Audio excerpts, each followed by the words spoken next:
ప్రతిదీ ఎవరిచ్చింది? దేవుడు ఇచ్చింది. డైరెక్ట్ గానో ఇండైరెక్ట్ గానో దేవుడే మనకి ఇచ్చింది. మనం దేవుని సన్నిధిలో ఏమైనా ఇస్తున్నామంటే మన తనువు కానీ, మన శరీరం కానీ, మన తలుపు, మన జ్ఞానం, బోధించడం ఏదైనా దేవుడు మనకి ఇచ్చినదే మనం తిరిగి ఇస్తున్నాము. కానీ ఆరాధన మాత్రమే, కేవలం ఆరాధన మాత్రమే దేవుడు మనకి వెళ్ళేది, కానీ మనమే దేవుడికి ఇస్తున్నాము. Worship is the only thing you can give to God which God didn't give you first. ఆరాధన అనేది మనకి దేవుడు ఇవ్వలేదు, కానీ మనమే దేవుడికి ఇస్తున్నాము. అంటే అది చాలా పవర్ఫుల్ థింగ్, చాలా ప్రత్యేకమైనది, స్పెషాలిటీ ఉంది. రెవల్యూషన్ ప్రకటన గ్రంథము 4వ అధ్యాయము 10వ వచనం చూద్దాము. ప్రకటన గ్రంథము 4వ అధ్యాయము 10వ వచనం చూద్దాము. ఆ 20 నలుగురు పెద్దలు సింహాసనమందు ఆసీనుడయుండు వాని ఎదుట సాగిలపడి యుగ యుగములు జీవించుచున్న వానికి నమస్కారం చేయొచ్చు. ప్రభువా, మా దేవా, నీవు సమస్తము సృష్టించినవి నీ చిత్తమును బట్టి అవి ఉండేవి, దానిని బట్టి సృష్టింపబడేది కనుక నీవే మహిమ, ఘనత, ప్రభావములు పొందనరుడవని చెప్పుచు తమ కిరీటములను ఆ సింహాసనం ఎదుట వేసింది. ఓకే, దీని కాంటెక్స్ట్ ఏదో మనకు అనవసరం, కానీ కిరీటం తీశారు అంటే ఒక గొప్ప పదవిలో ఉంటారు కదా, కిరీటం తీసి దేవుని ఎందుకు పెట్టారంట. అయితే ఇక్కడ కిరీటము దేన్ని సింబలైజ్ చేస్తుంది?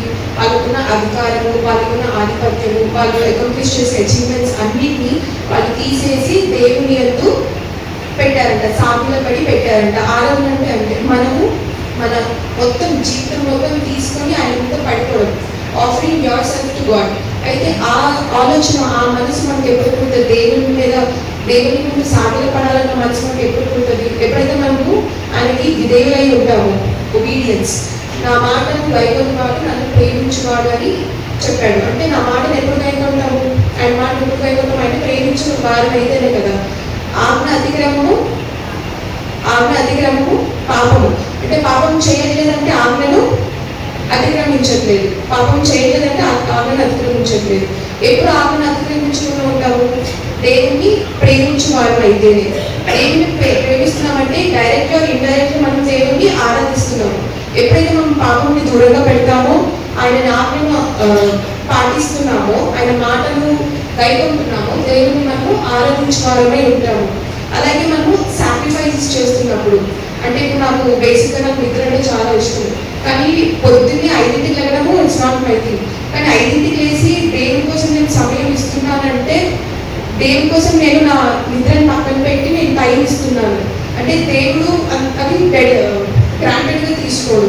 చూడు నా బిడ్డ నా కోసం తనకి ఇష్టమైన దాన్ని వదిలేసి నా వైపు చూస్తుంది అన్న ఆలోచన ఆయన నుండి ఏదో విధంగా మనకి ఆశీర్వాదం ఇస్తాడు. ఒక వచనం చూస్తున్నాము, రోమీయులకు రాసిన పత్రిక 12వ అధ్యాయము 1వ వచనం చూద్దాము. 12:1.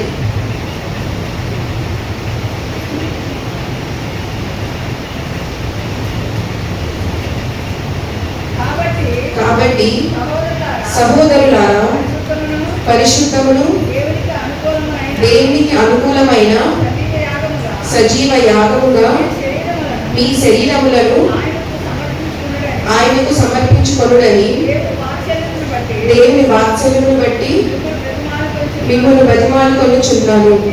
ఇట్టి సేవ మీకు యుక్తమైనది. సజీవ యాగంగా మన శరీరాన్ని అర్పిస్తే అంతకన్నా గొప్ప ఆరాధన ఏముంటుందంట. ట్రూ వర్షిప్ ఏంటి? మన శరీరాన్ని ఆయనకి అప్పచెప్పడం, మోకరించడం కానీ, పాటలు పాడడం కానీ, మన శరీరంలో ఉన్న ప్రతి అవయవం దేవుని కొరకు మనము ముందు పెట్టడం. హల్లెలూయా. హల్లెలూయా అంటే దేవుని స్తుతించడం. అదొక హెబ్రీ పదము. హల్లెలూ అంటే ప్రైజ్, స్తుతించడం. యా అంటే యావే, దేవుని స్తుతించడానికి మనము హల్లెలూయా అంటాము. అయితే ఇందాక ప్రకటన గ్రంథంలో చూసాం కదా, ఎందుకు స్తుతించాలో ఒక్క మాట అక్కడ చూసుకున్నాము. ప్రకటన 4:10 చూసాము. ప్రభువా, మా దేవా, నీవు సమస్తను సృష్టించితివి, నీ చిత్తమును బట్టి అవి ఉండను, దానిని బట్టి సృష్టింపబడిన కనుక నీవే మహిమ ఘనత ప్రభావములు పొందగలుగుడవని చెప్పుచు వచ్చాను. అంటే దేనికంటే ఇక్కడ చదివాము, దేనికి మహిమ ఘనత ప్రభావం ఇస్తున్నాము? సృష్టించినందుకు, సృష్టింపబడిన ప్రతి విషయం కొరకై మనము దేవుని ఆరాధించాలంట. మన రోమికు రాసిన దాంట్లో ఉంటుంది, నన్ను స్తుతించి మహిమపరిచి ఘనపరచడం కొరకై నేను నిర్మించుకొని ఉన్నాను అని ఉంది. సో ఆ బేసిక్ రీజన్ మనం పెట్టుకొని మనం ఆరాధించవచ్చు. ఏమో చాలా డిఫరెంట్ రీజన్స్ మనకు అక్కర్లేదు. మనం సృష్టించినందుకే ఈ సృష్టిని చూసి మనల్ని చూసుకొని మనము ఆరాధించవచ్చు అంటారు. 33వ కీర్తన చూద్దాము. నీతిమంతులారా యెహోవాను బట్టి ఆనందగానము చేయుడి, స్తుతి చేయుట యథార్థవంతులకు శోభస్కరించాలి. నీతిమంతులారా యెహోవాను గురించి ఆనందించాలి. మనం ఎప్పుడు ఆనందిస్తామో మనకి ఏదైనా మంచి జరిగినప్పుడు, ఎప్పుడు బాధపడతామో ఏమైనా జరగకపోతే. అయితే మోస్ట్లీ మనం ఎందుకు ఆనందిస్తాము? భూమి సంబంధమైన విషయాన్ని బట్టి మనం ఆనందిస్తూ ఉంటాం కదా. నాకు ఇది వచ్చింది, నాకు అది వచ్చింది, నేను బాగున్నాను, నా ఫ్యామిలీ బాగుంది, నా ఫ్రెండ్స్ బాగుంది, ఇలాంటి రీజన్స్ మనం దాన్ని బట్టి ఆనందిస్తాం. కానీ ఇక్కడ వాక్యంలో దేవుడు ఇవాళ చెప్తున్నాడు, కొద్ది సమయము మీవన్నీ థాట్స్, ప్రపంచంలో ఏం జరుగుతుందో, మీ చుట్టుపక్కల ఏం జరుగుతుందో అన్ని ఒక్క కొద్ది నిమిషాలు ఆపేసి తలంచకుండా దయచేసి ఇక్కడ వాక్యం మీద ధ్యానం చేసి యెహోవాను బట్టి మనము ఆనందించాలని చెప్తున్నాడు. అంటే దేవుడు చేసిన ప్రతి చిన్న విషయాన్ని మనము అప్రిషియేట్ చేయడము, ఘనపరచడం అనేది మనం నేర్చుకోవాలి. స్తుతి చేయగా యథార్థవంతులకు శోభస్కరము. దేవుని అభివృద్ధి చెందిన ప్రతి ఒక్కరికి ఆ విషయం అర్థమవుతుంది. దేవుని స్తుతించడం ఎంతో శోభస్కరం, ఎంతో మేలు. ఆయనకి ఏదో జరుగుతుందని కాదు, కానీ ఆయనను స్తుతించడం ద్వారా, ఆయనను మహిమపరచడం ద్వారా తిరిగి మనకే మేలు, మనకే శోభస్కరము. 2వ వచనము, సితారతోను యెహోవాను స్తుతించుడి, పదితంతుల స్వరమండలముతో ఆయనను కీర్తించుడి, ఆయనను కూర్చి నూతన కీర్తన పాడుడి, ఉత్సాహధ్వనితో ఇంపుగా వాయించుడి. ఇక్కడంతా దేనితో స్తుతించమని చెప్తున్నాను? సంగీతం, మ్యూజికల్ ఇన్స్ట్రుమెంట్స్ వాటితో స్తుతించమని చెప్తున్నారు. దావీదు భక్తుల గురించి మనం చూస్తే ఆయన కన్నా మించిన వారు ఎవరు ఆరాధించడంలో. ఆయన ఒక స్పెషలిస్ట్, ఒక ఎక్స్పర్ట్ కదా ఇన్స్ట్రుమెంట్స్ అన్ని వాయించి దేవుని ఆరాధించడంలో. అయితే సౌలుకి దురాత్మ పట్టిన సంగతి మనకు తెలుసు. 1 సమూయేలు 16వ అధ్యాయం 18లో మనం చూస్తే,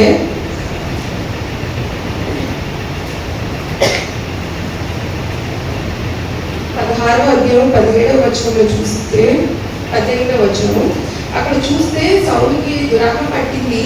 చాలా మంది వైద్యులు వచ్చారు, కానీ ఏం బాగా చేయలేకపోయారు.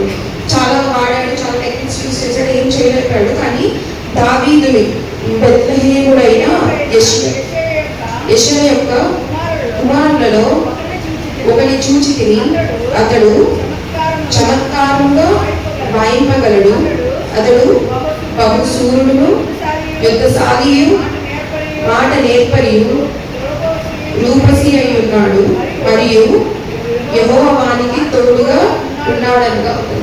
అంటే ఇప్పుడు దావీదు గురించి చెప్తున్నాడు, ఆయన గొప్పవాడని.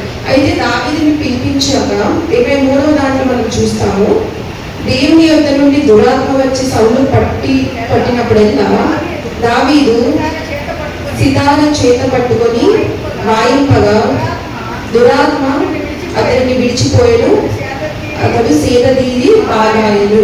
దేని ద్వారా దురాత్మను వదిలించాడంట? సితార. ఆయన ఏదో ప్రార్థన చేసి, ప్రేయర్స్ ఇచ్చి, కేకలేసి, అరుపులేసి, చీపుకట్లు పట్టుకొని ఏది వాడి దురాత్మని పోగొట్టలేదు. కేవలం సితారను వాయిస్తూ దేవుని మహిమపరచడం ద్వారా దురాత్మని ఆయన వెళ్ళగొట్టాడు. అందుకే నీతిమంతుల గుడారములో రక్షణ సునాదాలు వినిపించాలని వాక్యం సెలవిస్తుంది. అంటే కానీ కొన్నిసార్లు మనము మ్యూజిక్ ఎక్కువ ప్రయారిటీ ఇస్తూ ఉంటాము. మంచి విషయము మ్యూజిక్, సంగీతం ద్వారా దేవుని ఆరాధించడం మంచి విషయం. కానీ సంగీతం మాత్రమే ఆరాధించడం కాదు. చాలా మందికి రాంగ్ పర్స్పెక్టివ్స్ ఉంటాయి. సంగీతం ఇవాళ మ్యూజిక్ బాగుంది అనుకోండి, ఇవాళ ఆరాధన బాగా జరిగింది, దేవుడు బాగా లీనమయ్యాను అని అనుకుంటారు. కానీ కేవలం సంగీతం ద్వారా దేవుని మహిమపరిచినట్టు కాదు. సంగీతం is a part of worship. సంగీతం వాడుకోవాలి, కానీ ఆరాధనకి మెయిన్ గోల్గా సంగీతాన్ని ఒక పార్ట్ లాగా మనం వాడుకోవాలి.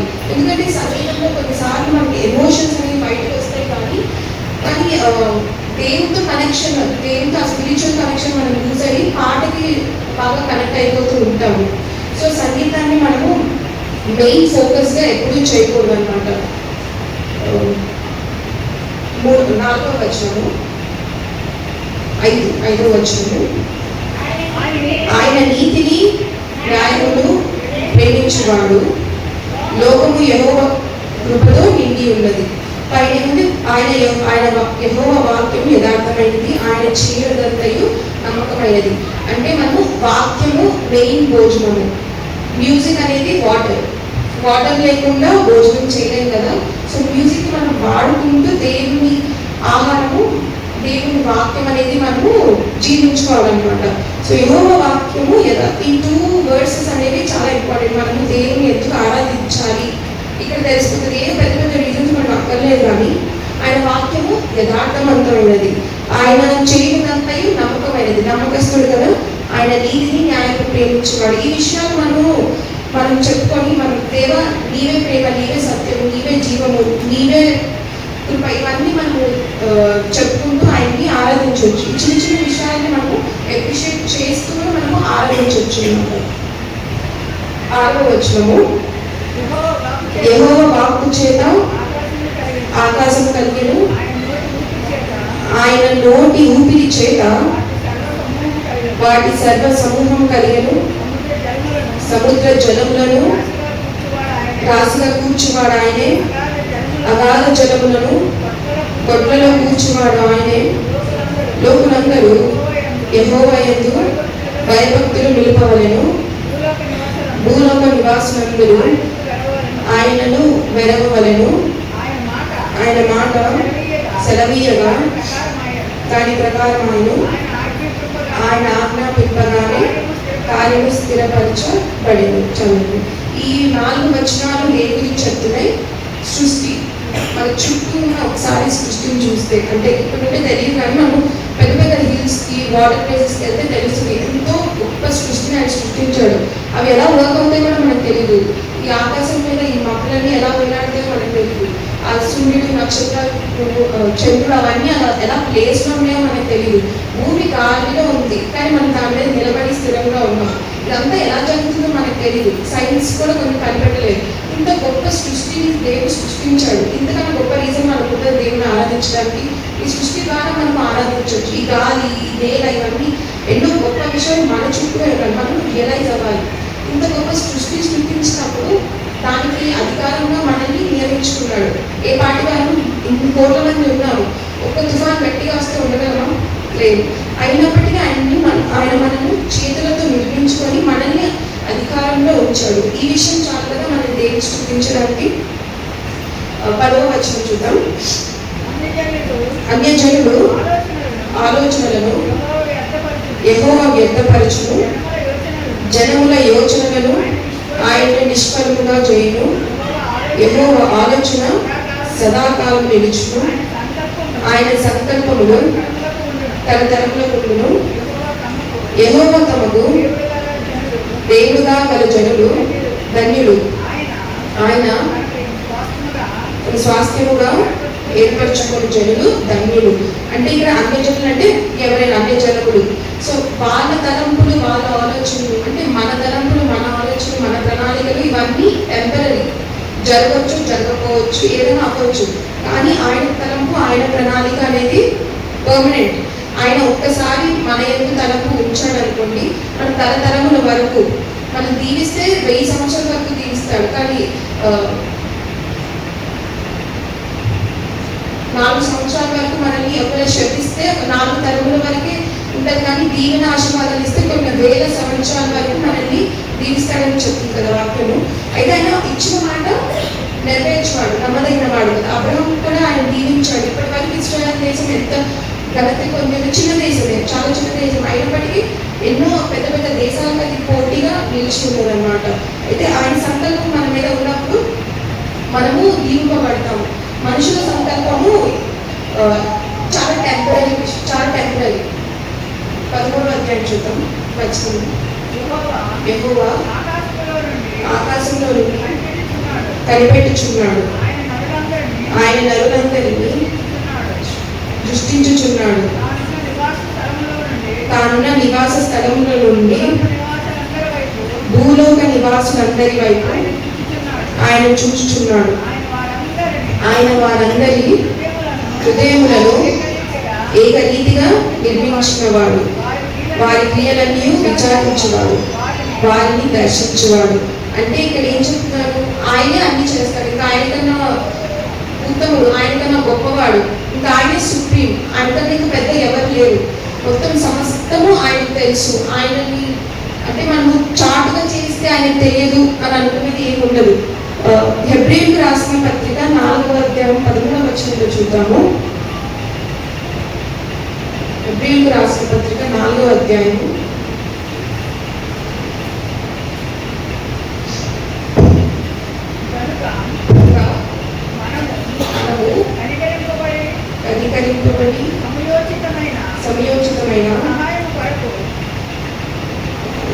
4:13 మరియు ఆయన దృష్టికి కనబడని సృష్టము ఏదీ లేదు.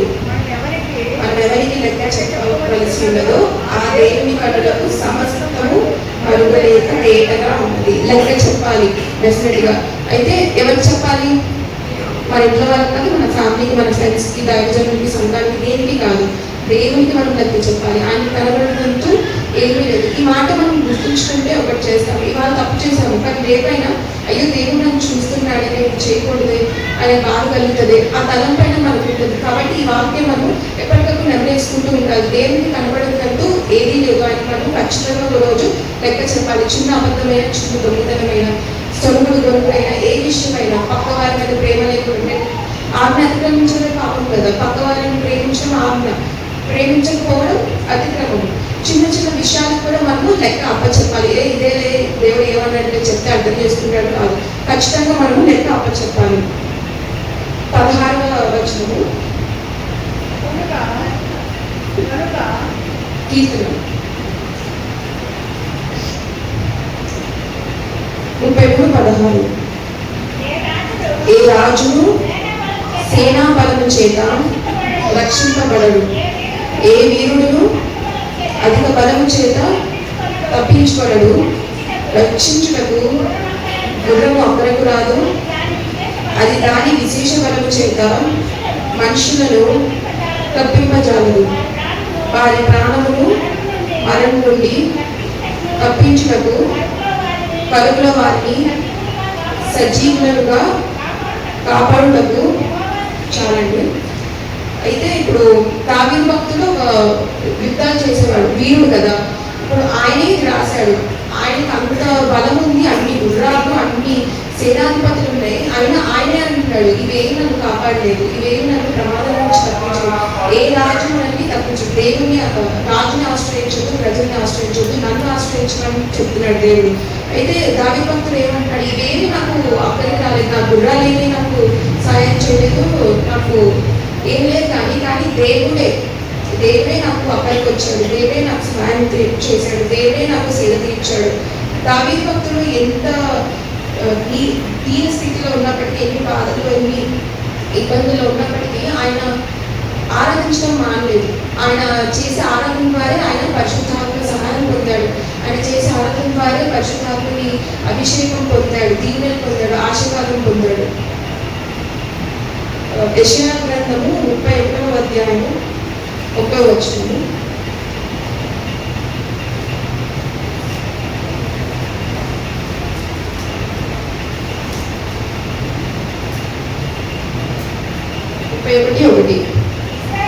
ఇశ్రాయేలు పరిశుద్ధ దేవుని లక్ష్య పెట్టకయు, యెహోవా యొద్ద విచారింపకయు, సహాయం నిమిత్తము ఐగుప్తునకు వెళ్ళుచు గుర్రములను ఆధారం చేసుకొని వారి రథములు విస్తారములని రౌతులు బలాఢ్యులనియు వారిని ఆశ్రయించి వారికి శ్రమ. అంటే దేవుడు కాక మనం దేవుని ఆశ్రయించిన మన బాధలు తీరిపోవాలి, మన కష్టాలు తీరిపోవాలి, ఈ ఇబ్బందుల నుంచి బయటికి రావాలి. దేవుని మనం ఆశ్రయించిన వారికి శ్రమే. కేవలం దేవుణ్ణే మనము ఆశ్రయించాలన్నమాట. 20వ వచనము,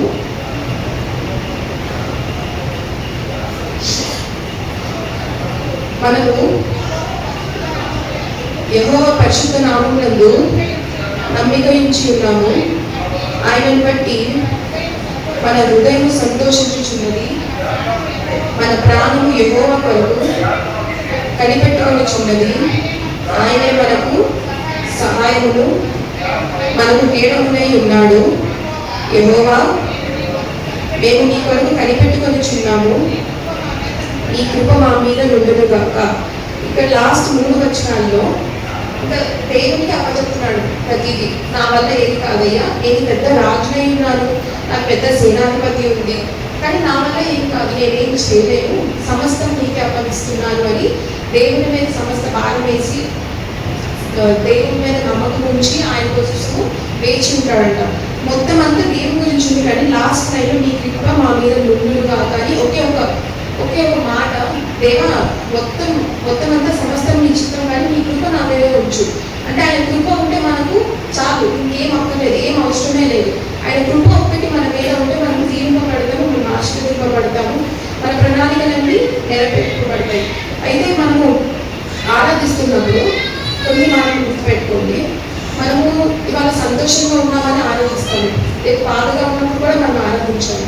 ఇవాళ కడుపు నిండు తింటున్నాము, కంటి నిండా నిద్రపోదని మనం ఆరాధిస్తున్నప్పుడు, రేపు ఆ తిండి లేనప్పుడు, ఆ నిద్ర లేనప్పుడు, ఆ ఇల్లు లేనప్పుడు కూడా మనము ఆరాధించాలి. మన సుఖ దుఃఖాల్లో ఆరాధిస్తుండాలి, బాధల్లో ఆరాధించాలి, ఇబ్బందులు ఆరాధించాలి, సంతోషాలు ఆరాధించాలి.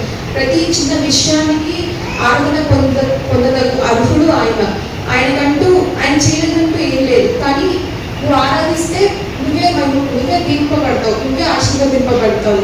ఆరాధన అనేది ఒక ప్రత్యేక విషయం, కేవలం మనమే దేవునికి ఇవ్వగలము. అయితే ఎట్లాంటి ఆరాధన దేవుడు యాక్సెప్ట్ చేస్తాడు? దేవుడు ఆత్మ కనుక ఆత్మతో సత్యముతో ఆయన్ని ఆరాధించాలన్నమాట. సత్యము అనగా వాక్యం, ఆల్రెడీ మనం చాలాసార్లు చూసాము. ఆత్మతో సత్యముతో ఆరాధించాము. ఆత్మతో సత్యంతో ఆరాధించకపోతే ఆరాధన యాక్సెప్ట్ చేస్తారా? చేయరు. మనసు ఎక్కడో ఉండి పెదవులతో మత్తయి సువార్తలో ఉంటుంది,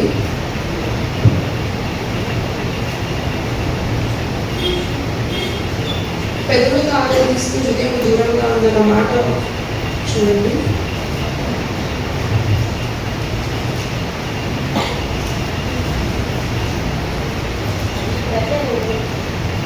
రిసెర్చ్ 15:9, ఈ ప్రజలు తమ పెదవులతో నన్ను ఘనపరచుదురు గాని వారి హృదయము నాకు దూరముగా ఉన్నది. మనుషులు కల్పించిన పద్ధతులు దైవోపదేశములని బోధించుచు వారు నన్ను వ్యర్థముగా ఆరాధించుచున్నారు. చూడండి, అంటే మన పెదవులతో దేవి స్తోత్రం స్తుతి కలుపుతూనే ఉంటాం, పెదవులతో పాటలు పాడుతూ ఆరాధిస్తూనే ఉంటాం, కానీ హృదయం ఎక్కడ ఉంది? దూరంగా ఉంటే ఆయన ఆరాధన యాక్సెప్ట్ చేస్తారా? ఆయన వాళ్ళకి వెళ్ళదు అసలు. అది మనస్సుతో దూరంగా ఉండి పెదవులు మాత్రం దేవుని దగ్గర ఉంటే అలాంటి ఆరాధన ఒప్పుకోడు. అలాగే ఇంకా విగ్రహారాధన అంటే కేవలం బొమ్మ ముందు ఆరాధనే కాదు, దైవజనులు కూడా చెప్తారు. దేవుడు కాకుండా నీ లిస్ట్లో ఇంకా ఎవరున్నా ఫస్ట్ ప్రయారిటీ ఎవరికి ఇచ్చినా అది విగ్రహారాధన. అది వస్తువులైనా, డబ్బైనా, మనుషులైనా, ఏ విషయమైనా, ప్రపంచంలో భూ సంబంధమైనది ఏ విషయమైనా దాని ఎందు కొంచెం ఎక్కువ కాన్సన్ట్రేషన్, కొంచెం ఎక్కువ టైం మనం స్పెండ్ చేస్తుంటే అది డెఫినెట్గా విగ్రహారాధన అవుతుంది. ఎలాంటివి చేస్తారు? ఆత్మతో సత్యంతో. ఎప్పుడైతే మన హృదయం ఆయనకి దగ్గరగా ఉంటుందో ఈ విషయాల్లోనే మన ఆరాధనని ఆయన యాక్సెప్ట్ చేస్తాడు కదా. సో మన పెయిన్స్లో, అంటే మనము బాధల్లో ఉన్నప్పుడు, ఇబ్బందుల్లో ఉన్నప్పుడు ఆరాధన చేస్తాము, కానీ మన ప్రణాళికల కొరకు, మన తలంపుల కొరకు, మన ఆలోచనల కొరకు వాటి గురించి మనం ఆరాధనలు పెడతాము. దేవా నీ చిత్తం ఉంటే ఇది జరిగించు, నా ప్రణాళిక ఇది, నా తలంపు ఇది, ఇలాంటివన్నీ కూడా మనము ఆరాధన చేయాలన్నమాట. అలాంటి ఆరాధన చేయడానికి మనం సిద్ధంగా ఉన్నామా? సిద్ధంగా ఉంటే ఒకసారి హల్లెలూయా చెప్దామా? హల్లెలూయా, హల్లెలూయా. దయచేసి కలుపుస్తున్నాము. అవును దేవా, మహాపరిశుద్ధ మహోన్నతుడా, ఇచ్చిన గొప్ప దినం బట్టి వందనాలు దేవా. అవునే నా దినమును బట్టి, నా గతిని బట్టి నేను అతిశయపడను కానీ, వాటి మీద నేను ఆధారపడను కానీ, కేవలం నీ మీద దేవా. నువ్వే ద సుప్రీం లార్డ్ దేవా. నీ మీద నేను ఆధారపడి ఉన్నాను దేవా. ఇందులో గొప్ప సృష్టిని సృష్టించావు దేవా. కానీ అందులో నన్ను స్పెషల్గా, మా అందరిని స్పెషల్గా ఒక్కొక్కరికి ప్రత్యేకతనిచ్చి, ప్రత్యేక స్థానం నుంచి మమ్మల్ని దీవిస్తున్నట్టు నేను వందనాలు చెల్లిస్తున్నాను దేవా. ఎన్నో ఇబ్బందులు, ఎన్నో ఇరుకులు, ఎన్నో పాపములు, అంధకారంలో నుంచి మమ్మల్ని లేవనెత్తినందుకు వందనాలు దేవా. అందరూ ఒక్కసారి స్థితిని చెందుతామంటే మౌనంగా ఉండొద్దు. దేవదూతలు కూడా పరిశుద్ధుడా పరిశుద్ధుడా అని స్థితించాలని గొప్ప గొప్ప పదజాలం ఏం అవసరం లేదు. దయచేసి దేవాస్తోత్రం దేవాస్తోత్రం స్తోత్రం స్తోత్రం చెల్లిద్దామండి.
గొప్ప దినం దేవ. ఎంతో మంది రెప్ప మాటలు నశింపబోతున్నారు దేవ. అయినా నన్ను నేర్చుకున్నావు, నిలబెట్టుకున్నావు. వందనాలు. ఇచ్చిన వాక్యం బట్టి వందనాలు దేవ. ఇచ్చిన గొప్ప సృష్టిని బట్టి వందనాలు. ఇచ్చిన దేహం బట్టి వందనాలు. ఇచ్చిన వాక్కులు బట్టి, ఇచ్చిన తలంపులు బట్టి, ఇచ్చిన బలం బట్టి, ప్రతి విషయాలు నా వేద బాధలను అన్నిటి బట్టి, సంతోషము దుఃఖము అన్నిటి బట్టి వందనాలు దేవ. ఇస్తున్న తలంపులు బట్టి వందనాలు దేవ. నీ చిత్తం మా మీద ఉంచినందుకు వందనాలు. నీ ప్రణాళిక నా కుటుంబం మీద ఉంచినందుకు, మా సంఘం మీద ఉంచినందుకు వందనాలు దేవ. ఎంతో మంది నశించిపోతున్నారు దేవ. అయినా మమ్మల్ని రక్షించుకున్నావు. పాప భూమిలో పడిన మమ్మల్ని లేవనెత్తినందుకు వందనాలు దేవ. పిల్లిదాని అయిన నన్ను నీ ముందు నిలవబెట్టుకొని నీ మాట చెప్పుటకు వాడుకున్న విధానాన్ని బట్టి అని వందనాలు దేవ. స్తోత్రం స్తోత్రం హల్లెలూయా హల్లెలూయా. యేసయ్యా వందనాలు దేవ. ఇచ్చిన గొప్ప అవకాశం బట్టి వందనాలు దేవ.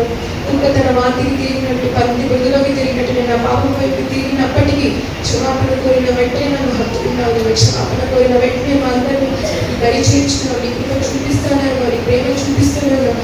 నీ దీవెన ఆశీర్వాదము ప్రతి నిమిషము, ప్రతిరోజు, ప్రతి పనిలో, ప్రతి సిచ్యువేషన్లో మాకు ఇస్తున్నందుకు వందనాలు చెల్లిస్తున్నాడు. ఎలాంటి సిచ్యువేషన్ వచ్చినా ఎదుగుదలకు ఇస్తున్న ధైర్యం బట్టి వందనాలు దేవ.